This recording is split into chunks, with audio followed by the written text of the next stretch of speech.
UP में धर्मांतरण पर बड़ा खुलासा। धर्मांतरण मामले में आतंकी कनेक्शन सामने आया है। यानी मामला सिर्फ धर्म परिवर्तन को लेकर नहीं है बल्कि आतंकी कनेक्शन को लेकर। देखिए किस तरह से मामला सामने आया। गिरोह के आतंकी संगठनों से जुड़े हुए हैं तार। विदेशी फंडिंग और टेरर फंडिंग के सबूत मिले हैं।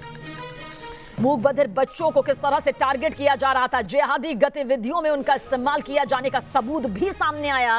उमर गौतम 24 राज्यों में धर्मांतरण करवा चुका है। ईसाई, जैन, सिखों का भी धर्मांतरण किया जा चुका है।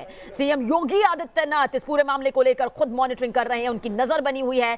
सुरक्षा और आस्था के खिलाफ साजिश बर्दाश्त नहीं। उत्तर प्रदेश के सीएम योगी आदित्यनाथ की तरफ से यह कहा गया है कि किसी भी तरह से बर्दाश्त नहीं किया जाएगा। अनिल यादव हमारे सहयोगी ज्यादा जानकारी के लिए। अनिल, बात सिर्फ धर्म परिवर्तन को लेकर नहीं बल्कि धर्म परिवर्तन के बाद किस तरह से विदेशी फंडिंग यहां पर हो रही थी और किस तरह से आतंकी कनेक्शन यहां पर सामने आ रहा था। महिलाओं को सॉफ्ट टारगेट, मूक बधिर जो लोग हैं उन्हें टारगेट किया जा रहा था, युवाओं को टारगेट किया जा रहा था। एक बड़ी साजिश। बिल्कुल, देखिए ये प्याज के छिलकों की तरह इसकी परत दर परत जैसे ही अलग हो रही है। एक के बाद एक नए खुलासे हो रहे हैं और अब बात ये क्लियर हो गई कि ये सिर्फ यूपी तक ये गेम नहीं था। ये पूरा खेल भारत और भारत के बाहर दूसरे मुल्कों तक ये फैला हुआ था और भारत के 24 राज्यों में कम से कम इन लोगों ने धर्मांतरण कराया है। और सिर्फ हिंदुओं को नहीं, सिख, ईसाई, जैन, उनका भी धर्मांतरण कराया। और बड़ी बात यह है कि नोएडा की जिस डेफ सोसाइटी की बात हो रही है वहाँ 12 कश्मीरी छात्रों के भी फॉर्म मिले, यानी कश्मीर से भी स्टूडेंट्स आते थे। तो अब टेरर एंगल की जो बात कही जा रही है उससे धीरे धीरे इसके तार इस गैंग के जुड़ते भी जा रहे हैं। और देखिए एक खबर अब ये भी आई है कि लखनऊ के काकोरी इलाके के रहमान खेड़ा गाँव में एक ये इंस्टीट्यूट है, अल हसन एजुकेशन सोसाइटी। 5 साल पहले ये बना है। ये सोसाइटी, यहाँ पर दीनी तालीम दी जाती है और अभी गेट बंद कर लिया गया है, अंदर किसी को नहीं जाने दिया जा रहा। कहा जा रहा है कि उमर गौतम जो है यहाँ पर आते रहे हैं और उनकी जो संस्था है इंडियन इस्लामिक दावा सेंटर, उसके लोग भी यहाँ आते रहे हैं। और ये क्या नाम है भाई साहब आपका? जैदुल हसन। जैदुल साहब, क्या कांटेक्ट निकल कर सामने आ रहा? कहा जा रहा है कि आपकी जो सोसाइटी है यहाँ पर उमर गौतम का भी आना जाना था। मैं गेटमैन हूँ, मुझे इसके बारे में कुछ नहीं मालूम। आप मेरे संचालक साहब से संपर्क करके बात कर लें। कई साल से ये चल रहा है इंस्टीट्यूट? ये मैं आपसे कह रहा हूँ कि संचालक साहब से हमारे बात। अभी तो आप कह रहे थे कि आपने हमें बताया कि यहाँ पर सिर्फ मुस्लिम बच्चों के लिए नहीं था, यहाँ किसी भी धर्म का बच्चा पढ़ सकता था।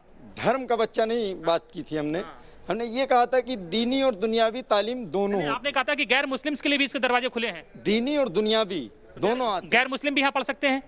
नहीं, मैं ये आप उनसे बात कर लीजिए।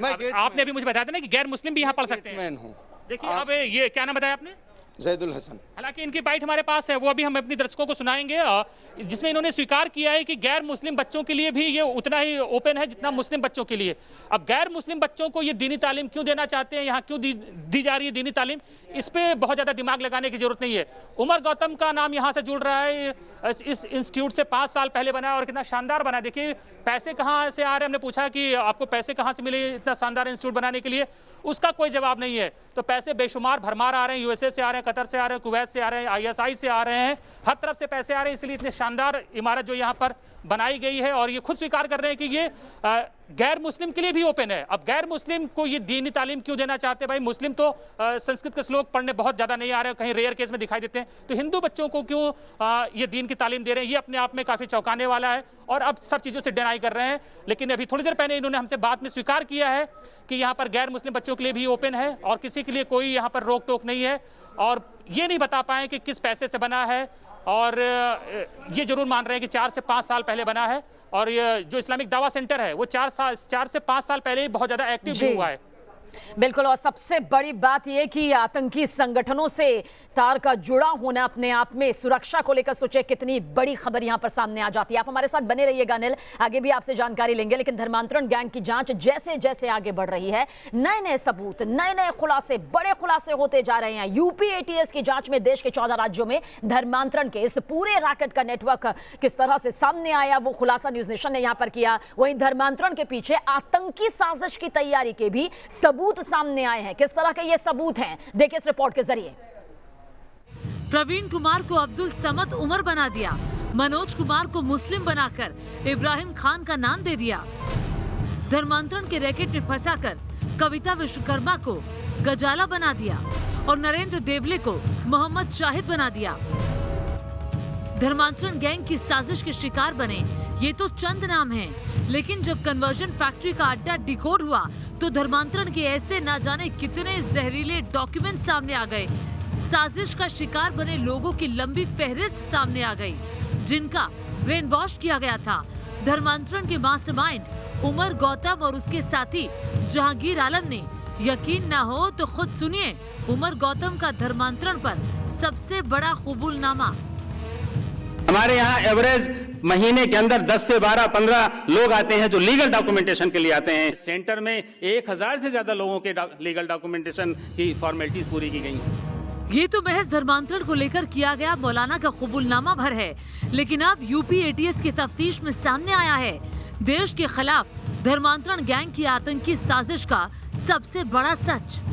आखिर कहाँ था इस गिरोह का अड्डा और इस गैंग ने आतंकी गतिविधियों के लिए किसे शिकार बनाने का बनाया था प्लान?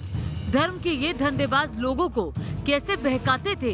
किन किन राज्यों में फैला था इनका ये नेटवर्क? कहाँ होती थी आतंक की ट्रेनिंग? धर्मांतरण रैकेट का पूरा चिट्ठा आपके सामने हम खोलेंगे, लेकिन उससे पहले आपको मिलवाते हैं नोएडा की उस मां से जिनका नाबालिग बेटा दर्श सक्सेना साल 2018 में 17 साल की उम्र में घर छोड़कर चला गया। परिवार के मुताबिक बाद में धर्म परिवर्तन कर उसका नाम रिहान अंसारी रख दिया गया। दर्श की मां ने अपने बेटे की मैसेंजर चैट खंगाली तो उन्हें ये चौंकाने वाली बात पता चली। फेसबुक मैसेंजर चैट में ये भी देखने को मिला कि दर्श कुछ पाकिस्तानी लोगों के संपर्क में था। इस मैसेंजर चैट को देखिए। अजीब नाम वाली मैसेंजर फ्रेंड दर्श से पूछती है, आप कहां से हो?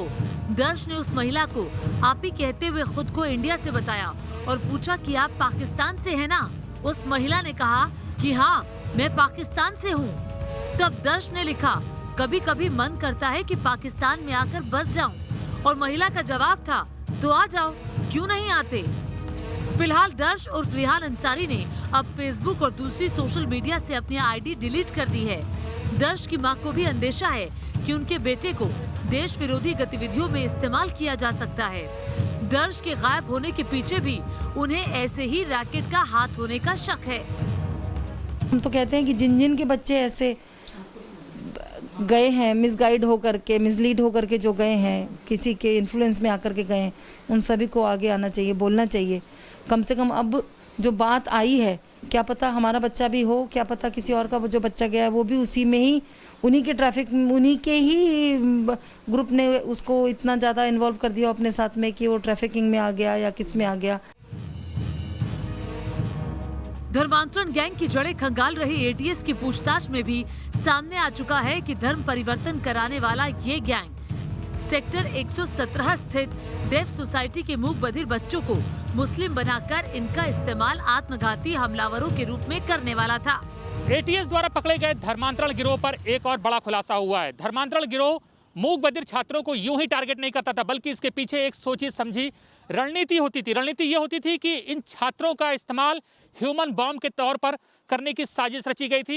एटीएस की माने तो आईएसआई के ये मोहरे साइन लैंग्वेज को जासूसी का टूल और छात्रों को स्लीपर मॉड्यूल बनाने की तैयारी में थे। सूत्रों की माने तो मूक बधिरों की साइन लैंग्वेज को पाकिस्तानी खुफिया एजेंसी आईएसआई हथियार बनाने की तैयारी में थी। इन मूक बधिरों को ही स्लीपर मॉड्यूल में शामिल करने की साजिश थी। ऐसा होने पर समाज में हर कोई साइन लैंग्वेज को डिकोड नहीं कर पाता। इतना ही नहीं, मूक बधिरों की मदद से दूसरे स्लीपर मॉड्यूल को भी साइन लैंग्वेज में दक्ष बनाया जाना था। यूपी पुलिस का भी कहना है कि फिलहाल इससे जुड़े ठोस सबूत तो नहीं मिले हैं, लेकिन इस दिशा में भी आगे की जांच जारी है।